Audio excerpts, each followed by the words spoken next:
guys, I am Arryn. I am the Director of Administration here at Legacy. And I'm Andrew Gautreaux, CEO of Legacy Exploration. Forgive my attire today. We're a little relaxed around the office. Just fortunate to be here though, as we are considered essential.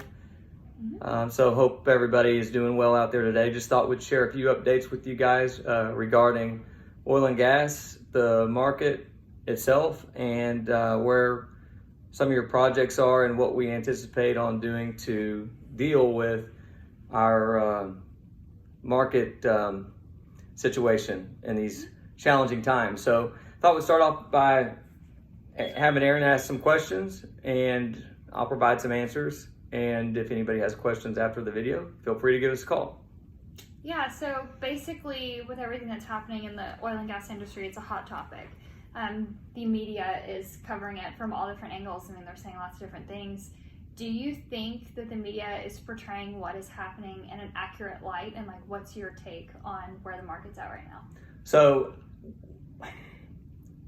I think the media is over sensationalizing a lot. I mean, that's what they get paid to do. They make everything doom and gloom. And right now, Arryn, I think what's going to happen is, obviously in the short term, oil prices don't really have anywhere to go but to stay where they're at. Right now, I think in Cushing, they can store about 90 million barrels of oil, which the world pre-COVID-19 was using about 98 million barrels of oil per day. And if you take all of the strategic reserve that we have in the United States is 797 million barrels of oil. And that would supply the world with oil for 8 days. So it doesn't take long to run out of that oversupply. And that's assuming that oil production remained the same as it was pre-COVID-19 levels. And it won't, because as you know, they're cutting back a lot of the production right now because it doesn't make sense for people to produce oil at $15 a barrel. So with that being said, everybody's company is making different adjustments according to their own situation. They're doing what they gotta do, yeah. Being someone who works in oil and gas, I have had a lot of my friends reach out to me who have lost their jobs in the oil and gas industry. What would you have to say as far as job loss within this industry due to the market?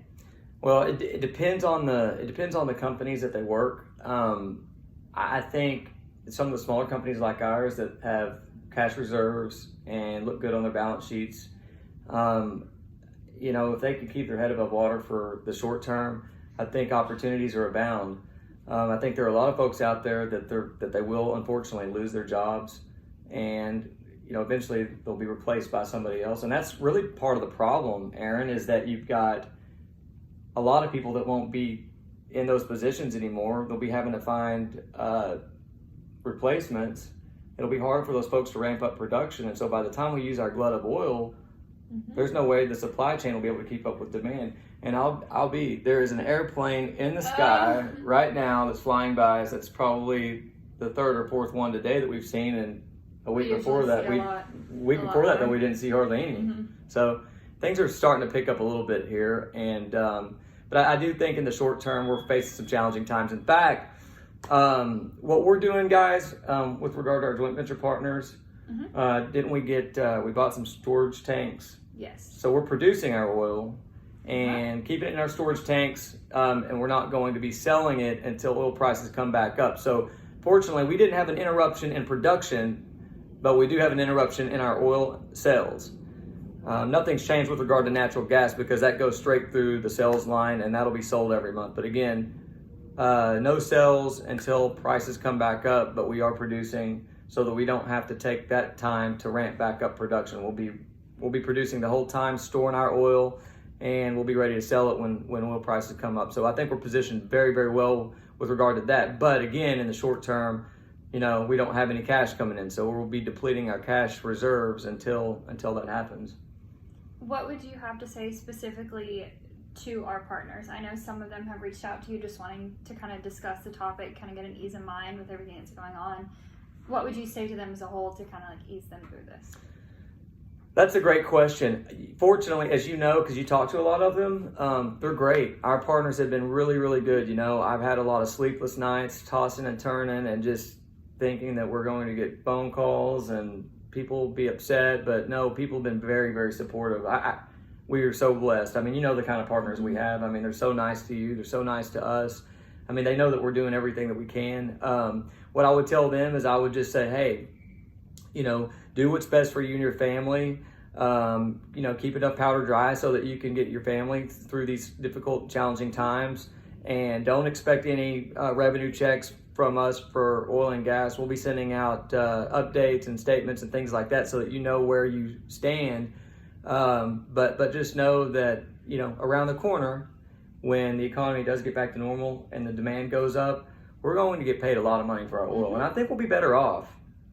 I personally, in my opinion, think that demand will be a little bit higher for a while once it picks back up. I mean, I know I have tons of friends just talking about traveling, and that alone, I mean, it requires gas, which requires oil. So it may be a little doom and gloom right now, but I have full faith that it'll make a full turnaround.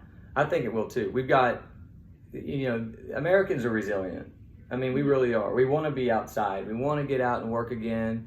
I mean, the people that we talk to are just really anxious, and everybody wants to get out and get back to their normal lives. And like you said, when that happens, there will be such a rush. There will be such a demand. There's going to be people everywhere. People will be everywhere. Things will get back to normal. And, you know, remember, you know, back in the day when Trump would send out a tweet, and it would, you know, like recently he sent something out that said he was going to, you know, he gave the Navy the authority to shoot any Iranian gunboats that were harassing our ships through the Hormuz Canal. And just a tweet like that would send the price of oil soaring. And, you know, now it's not making much of a difference. So just think about this for a minute. Think about this.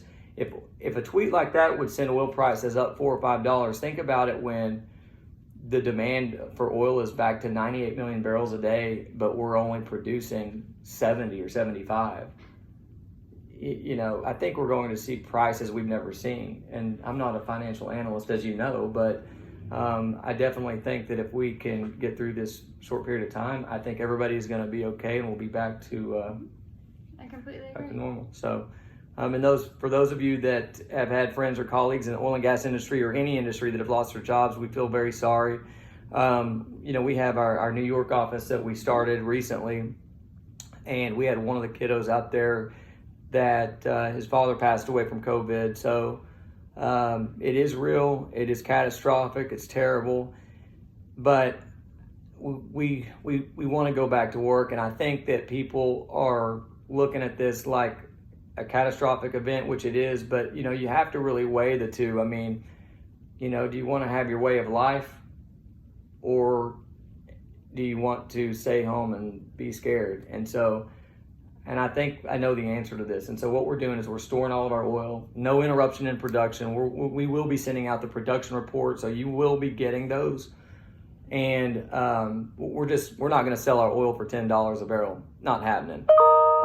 And so we'll get paid the amount of money that we feel like we should get paid for it. And we will still be in production, which is why, fortunately, we're still here. We can still produce oil, and we still have our jobs. So Arryn's here to take your calls, right? Yes, I am. So if you have any calls, anything regarding administration, anything regarding the reporting of our oil and gas production or sales, please feel free to reach out to her.